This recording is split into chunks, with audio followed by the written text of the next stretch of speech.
Doctor Ajay Singh Chautala जी की अध्यक्षता में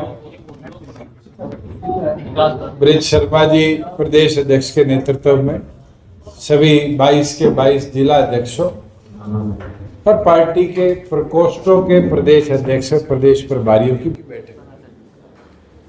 इस बैठक में प्रकोष्ठों के सभी 22 जिलों के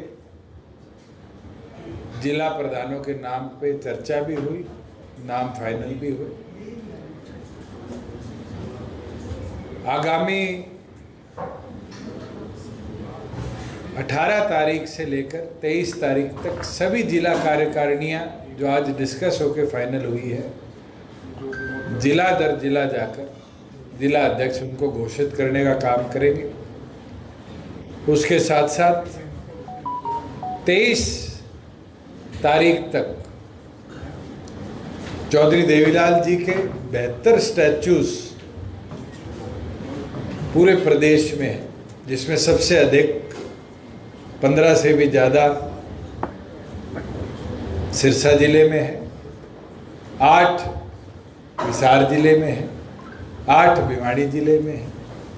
इस तरीके से चिन्हित कर उन सब के अंदर अगर कहीं बारिश की वजह से किसी तरह का खरपतवार उगा हुआ है, उनकी सफाई।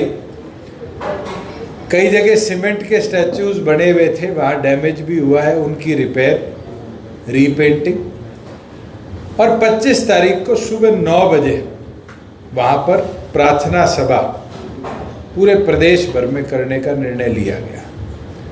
उसके साथ साथ डॉक्टर अजय सिंह चौटाला जी ने सुझाव भी दिया है जिला स्तर पर, क्योंकि स्वर्गीय चौधरी देवीलाल जी का 112वां जन्म दिवस ही है, तो 112, क्योंकि हमारे 90 हल्के और 22 जिले लगते हैं, 112 कार्यक्रम पूरे प्रदेश भर में पार्टी करने का काम करेगी। और साथ में जो आज चौधरी देवीलाल की विचारधारा में उनके संघर्ष के साथी रहा है और जीवित है, चाहे उनने चौधरी देवीलाल के साथ इमरजेंसी के दौरान जेल काटी हो, चाहे चौधरी देवीलाल जी के साथ कटला रामलीला मैदान से लेकर दिल्ली तक पदयात्रा करी हो, चाहे पूरे देश के अंदर रथ यात्रा करी हो, उन सभी साथियों को 25 तारीख को सम्मानित करने का काम भी जननायक जनता पार्टी करेगी।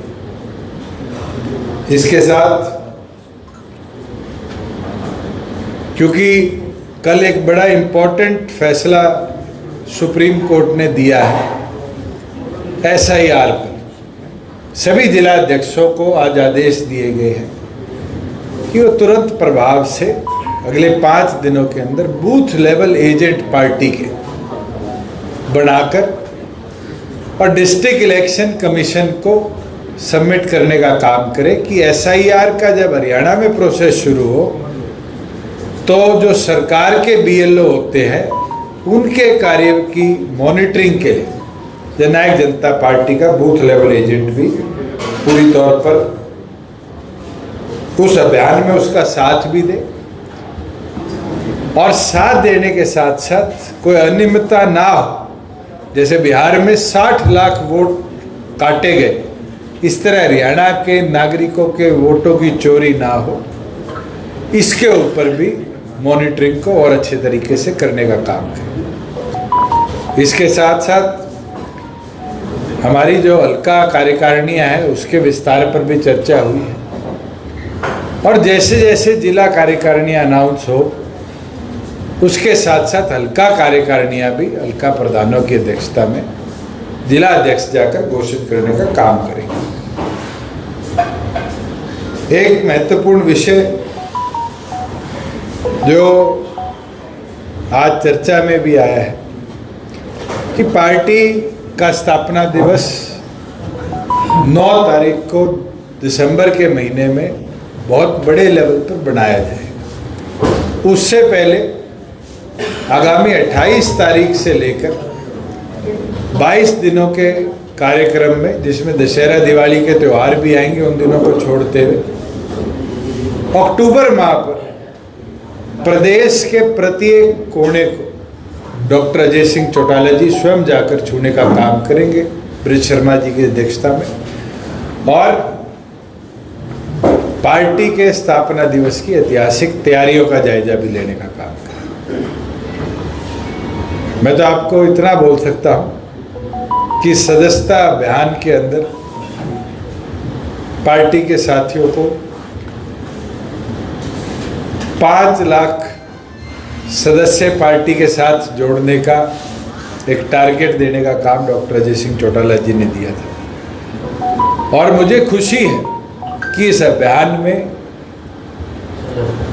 जींद, रोहतक और दादरी ऐसे जिले हैं जिनने 100% मेंबरशिप अभियान को अपने जिले में कंप्लीट भी कर लिया टाइमली, और बचे जिलों के अंदर भी 85% तक कार्रवाई पूरी है। और पूर्ण विश्वास है कि अगले 1 सप्ताह के अंदर अंदर पूरे प्रदेश के अंदर डॉक्टर अजय सिंह चौटाला जी के टारगेट को पार्टी के पदाधिकारी पूरा करने का काम करेंगे। कोई आपके सवाल हो? सर 23 तारीख का आपका युवा योद्धा सम्मेलन चल रहा है, उसकी तैयारियां कैसी? बिल्कुल, एक टारगेट डॉक्टर अजय सिंह चौटाला जी ने दिया है कि 13 मार्च तक 22 के 22 जिले के युवाओं को जोड़ने का, और उसके अंदर प्राथमिक तौर पर पहला सिरसा जिले से शुरुआत 23 तारीख को होगी, और उस युवा जोड़ो कार्यक्रम को आगे कैथल और फिर इसी तरीके से बचे 20 जिलों में ले जाया जाएगा। और डॉक्टर अजय सिंह चौटाला जी के जन्म दिवस पर 13 मार्च को बड़े लेवल पर पार्टी युवाओं के जोश के साथ युवाओं को जोड़ते हुए डॉक्टर अजय सिंह चौटाला जी का जन्म दिवस पूरे उत्साह से बनाने का काम करें। आज प्रदेश बाढ़ प्रभावित क्षेत्र है, पूरा प्रदेश बाढ़ की मार झेल रहा है। मोदी जी ने कई राज्यों में पैकेज दिए हैं, हरियाणा के लिए कोई पैकेज की घोषणा नहीं की गई है। मैंने 4 दिन भी एक बात बोली थी कि ये दुर्भाग्य है हरियाणा का कि बीजेपी की केंद्र में प्रदेश में सरकार है। आज 18,50,000 तो आधिकारिक एकड़ेज हैं जो समर्ज्ड है, पानी के अंदर डूबे पड़े हैं। इस 18,50,000 एकड़ के लिए ना तो प्रदेश सरकार ने केंद्र को लिख के भेजा कि हमें फ्लड रिलीफ चाहिए, ना प्रदेश सरकार ने प्रदेश में फ्लड डिक्लेयर करने का काम किया। और तो और पंजाब हमारे से आर्थिक तौर पे कमजोर प्रदेश है, जीएसटी ले लीजिए और रेवेन्यूज ले लीजिए, उसके बावजूद भी वो तो अपने किसान को 20,000 प्रति एकड़ देता है। हमारे मुख्यमंत्री उसको 15,000 करने का काम करते हैं। ये साफ मंशा दिखती है कि सरकार गंभीर नहीं है। मुझे धनाना जाने का मौका मिला, हिसार घग्गर ड्रेन फुल है, मगर जितने हमारे मेजर माइनर हैं वो खाली पड़े हैं। इरिगेशन मिनिस्टर के आदेश है कि ड्रेन्स का पानी इरिगेशन चैनल्स में नहीं डाला जाएगा। बाकायदा दादरी पुलिस ने आकर पंप सेट्स बंद कराने का काम किया रोहतक जिले के। जब मैं कलानौर गया उन लोगों ने बताया। आज ऐसी हालत प्रदेश की बन चुकी। दुष्यंत, आप आज प्रदेश के किसान के प्रति मुख्यमंत्री ने एक लिस्ट निकाल दी और उस लिस्ट के अंदर आंकड़े दे दिए कि किसी की डेथ हुई तो इतने लाख मिले, किसी का 75% से ज़्यादा घर टूटा है तो उसको इतने रुपए मिलेंगे। आप कहीं ना कहीं फील्ड में जा चुके हैं, कवर कर चुके हैं। सबसे बड़ा किसान का नुकसान किस चीज़ का हुआ? जो ट्यूबवेल की मोटरें थी या जो कमरे उन मोटरों को सिक्योर करने के लिए लगाए, सबसे ज़्यादा वो टूटे और मुख्यमंत्री ने उसके ऊपर 1 रुपया भी मुआवजे की घोषणा नहीं करी। और तो और आपको याद होगा ये परिस्थिति 2023 में भी आई थी, जब तो इससे ज़्यादा एकड़ जमीन पानी में समर्ज थी। हमने 7 दिन में गिरदावरी कराकर और किसान को पैसा पूरा देने का काम किया।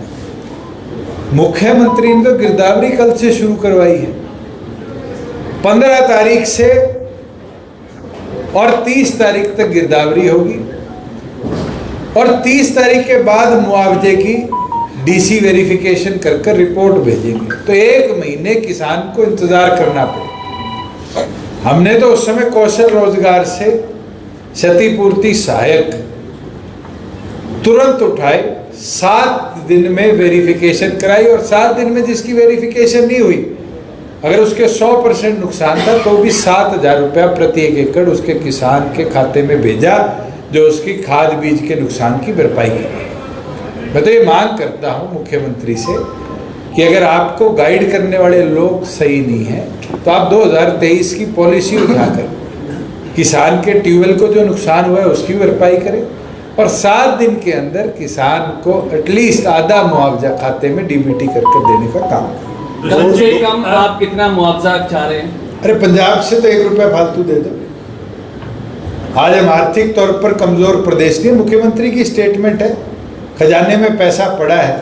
पंजाब अगर 20,000 दे रहा है, आप 21,000 ही कर दो, किसान को देने का तो काम करो। दुष्यंत 2 दिन पहले जिस तरह से अभी हालात देखे गए, पहले श्रीलंका, बांग्लादेश और उसके बाद नेपाल, जिस तरह से युवाओं ने प्रदर्शन किया, सरकारें पलटी, बेरोजगारी, भ्रष्टाचार, इसको लेकर इंडिया के लिए भी संदेश देखते हैं। देखिए, सिविल मूवमेंट कोई अपने नेबर के अंदर नहीं है। आपने पेरिस की हालत देखी होगी, लंदन की हालत देखी होगी। सोशल मीडिया आने के बाद बहुत बड़े बड़े रिफॉर्म्स आए हैं। लीबिया जैसे देश में रातों रात तख्ता पलट होना, इजिप्ट में तख्ता पलट होना। आज के दिन क्या इंफॉर्मेशन ट्रैवल करती है, कैसे ट्रैवल कराई जाती है, कैसे एल्गोरिदम यूज़ करे जाते हैं, ये तो आप सबको मेरे से बेहतर पता है, क्योंकि आप लोग आते तो रेवेन्यू अर्न करते हो इसे। मगर ये गंभीर इशू है। नेपाल के अंदर जिस तरह के हालात बने, नेपाल आगे नहीं बढ़ा। ये मैं आज ऑन रिकॉर्ड कह देता हूँ, और 10 साल बाद में भी पूछ लेना आप। जो आज नेपाल की हालत है, शायद आने वाले 10 साल में एक भी विदेशी कंपनी नेपाल में इन्वेस्ट करने नहीं आई। रोजगार चाहने वाले युवाओं ने रोजगार खोने का काम किया, और ये उन सभी देशों से देखा जा सकता है जिनमें इस तरह की बड़ी सिविल मूवमेंट हुई। सरकार को गंभीर होना चाहिए, इश्यूज को समय अनुसार देखना चाहिए। इस तरीके से सोशल मीडिया बैन होना और बैन होने के बाद इस तरह की रिस्ट्रिक्शन लगना कहीं ना कहीं गलती थी नेपाल सरकार की, जिसकी वजह से इतना बड़ा आंदोलन बना। मगर क्या ये गलती श्रीलंका ने करी थी? नहीं करी थी। वहाँ किसी और इशू के अंदर सिविल मूवमेंट शुरू हुआ। हिंदुस्तान ने भी सिविल मूवमेंट देखे, एक नहीं देखे, अनेक देखे। रिसेंट हिस्ट्री के अंदर अन्ना हजारे का सिविल मूवमेंट था जिसने लोकपाल इस देश में लाने का काम किया। उससे पहले मंडल कमीशन के ऊपर आंदोलन था। कितने ऐसे आंदोलन हुए जिनने चाहे स्टेटों में बदलाव लाने का काम किया, चाहे देश में बदलाव लाने का काम किया। मगर हर एक को बड़ा सोच समझ के ऐसी चीज़ों के अंदर सरकार को कदम उठाना चाहिए। दुष्यंत जी, 2 दिन पहले केंद्रीय राज्य मंत्री सतीश कुमार दुबे सिरसा का दौरा करते हैं, बाढ़ग्रस्त एरियो का। समस्याएं सुन गए हैं, लेकिन किसान कह रहे हैं कि कुछ सहायता का या मुआवजे का ऐलान नहीं किया, और वो कह रहे हैं कि केंद्र सरकार, राज्य सरकार मजबूती से किसानों के साथ खड़ी है। अगर केंद्र और प्रदेश सरकार मजबूती से होती तो 2023 की तरह डिप्टी कमिश्नर्स को 5-5 करोड़ रुपए cash in hand flood relief के लिए क्यों नहीं भेजा गया? मुझे याद है जब हम इलाहाबाद तक घग्गर के बांध पर गए थे, तो वहाँ पर डिप्टी कमिश्नर्स ने सभी सरपंचों को, पंचायतों को डीजल का पैसा दिया हुआ था। बहुत कम जगह किसानों को अपनी जेब से डीजल लगाना पड़ा। इस बार तो सबसे बड़ी मांग यही आई किसानों की कि हमें डीजल दे दीजिए। अगर दुबे साहब और सैनी साहब इतने गंभीर थे तो ये व्यवस्था बनती नहीं कि आपके जहाँ आप बैठे हो यहाँ से 10 किलोमीटर दूर घग्गर का बांध टूट गया। दुष्यंत जी, क्योंकि जो स्टोन पिचिंग होनी चाहिए थी वो समय अनुसार कराई नहीं गई। आप पूरी यमुना का तट उठाकर देख लो, हरियाणा में तो फिर भी फरीदाबाद, पलवल में कई गांव बाढ़ग्रस्त हुए। एक जगह पानीपत के पास यमुना ने ब्रीच किया। उत्तर प्रदेश की सरकार ने अपने पूरे तट को इतना स्टोन पिचिंग से मजबूत कर रखा है, कहीं नुकसान नहीं हुआ। 25 सर, नहरों- सितंबर को रोहतक में आईएनएलडी रैली कर रही है ताऊ देवीलाल चंद्र को लेकर। बड़ा दावा किया जा रहा है कि इतिहास रैली होगी और काफी भीड़ इकट्ठी होगी। मेरी शुभकामना जो चौधरी देवीलाल का सम्मान है, सबको करना चाहिए, आप भी करोगे। वो कह रहे हैं आप रैली में नहीं जाओगे तो आप अपने घर में तो साहब की फोटो के आगे फूल चढ़ाओ। और तो और जो कांग्रेस में चौधरी देवीलाल जी के साथी बैठे हैं वो भी दिल में कहीं ना कहीं चौधरी देवीलाल जी को 25 तारीख को याद करेंगे। और मुझे लगता है चौधरी देवीलाल जी इस देश के एक ऐसे इंस्टीट्यूशन रहे हैं कि हरियाणा ही नहीं पूरे देश में उनका सम्मान किया जाए। दुष्यंत सिरसा और फतेहाबाद का नहरी पानी कहाँ गया? एक हफ्ता नहर आती है जो कि पहले आपको डिप्टी पहले भगवंत मान से पूछने का काम करो कि जो पानी की कटौती 1 महीने उन्होंने करी क्या आज उसका नुकसान पंजाब को झेलना नहीं पड़ा? उस समय जो मांग थी पानी दे दो, अगर भाखड़ा नंगल डैम में पानी थोड़ा कम होता तो शायद ये जो ओवरफ्लो होकर पंजाब का इतना इलाका डूबा ये ना डरता। और आज भी अधिकतम ऐसा क्षेत्र है जहां बीबीएमबी डिवाइड नहीं कर पा रहा पानी की सप्लाई की। अब तो पंजाब के अंदर भी पानी के लेवल गिर चुके हैं। अब भी बीबीएमबी को प्रॉपर मॉनिटरिंग कर पानी की डिवीजन करनी थी और सबसे पहले जो गाद भाखड़ा नंगल डैम में जमी है उसको खाली कराने का प्रोजेक्ट बनाना चाहिए। सर, हरियाणा के सीएम लगातार कह रहे हैं कि लॉ एंड ऑर्डर बहुत सही है हरियाणा के अंदर, आप किस तरीके से देखते हैं? पिछले जिस प्रदेश की पुलिस के आंकड़े बताते हैं कि 5 से ज्यादा मर्डर डेली होते हैं, क्या आप उस स्टेट के लॉ एंड ऑर्डर सिचुएशन को ठीक मानते हैं? मैं तो जींद जिले का बता सकता हूँ कि जींद जिले में 1 महीने में 12 मर्डर हुए। अगर आप सिरसा का आंकड़ा उठाएंगे तो लगभग यही आंकड़े सिरसा में मिले। तो क्या लॉ एंड ऑर्डर को आप ठीक मानते हैं? जब पुलिस का भय खत्म हो जाए तो मुझे नहीं लगता कोई प्रदेश का लॉ एंड ऑर्डर ठीक है। और ये तो वो डिस्ट्रिक्ट्स बता रहा हूं जिनमें लॉ एंड ऑर्डर पहले इतिहास में ठीक रहा है। आज गुड़गांव सोनीपत के आंकड़े अगर आप उठाकर देख लो, कितनी फिरौतियां आई, कितनी किडनैपिंग हुई, कितने मर्डर हुए, कितनों के घरों पे गोलियां चलाई गई।